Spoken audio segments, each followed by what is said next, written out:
दोस्तों सीमा हैदर और पवन सिंह एक दूसरे के साथ जो है कई दिनों से बने हुए हैं। दोस्तों बताया जा रहा है कि सीमा हैदर जो है 5-6 दिन से अपने घर भी नहीं गए और अपने जो आशिक और उसका जो प्रेमी है सचिन उनसे भी नहीं मिला। दोस्तों पवन सिंह के साथ जो है सीमा हैदर लगातार काम कर रही है, रात दिन काम कर रही है। यहाँ तक कि पवन सिंह के साथ ही वो जो है अपनी रातें बिताती है।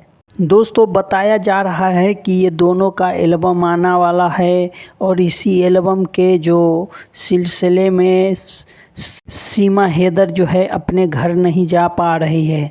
दोस्तों यूट्यूब पे बहुत जल्दी ही पवन सिंह और सीमा हैदर का जो है एल्बम रिलीज होने वाला है और इसी सिलसिले में जो है पवन सिंह और सीमा हैदर जो है लगातार बने हुए हैं और सीमा हैदर भी इस बार बताया जा रहा है कि गायिका के रूप में जो है भोजपुरी दर्शकों को अपना आवाज़ का जो है करिश्मा दिखाने वाली है। दोस्तों आप लोग बताइए कि सीमा हैदर बहुत जल्दी ही यूट्यूब पे भोजपुरी फिल्मों और भोजपुरी एल्बम में आपको देखने को मिलेगा, तो क्या आप लोग सीमा हैदर को पसंद करते हैं? और दोस्तों अगर आप सीमा हैदर को पसंद करते हैं तो वीडियो को लाइक और चैनल को सब्सक्राइब ज़रूर करिएगा।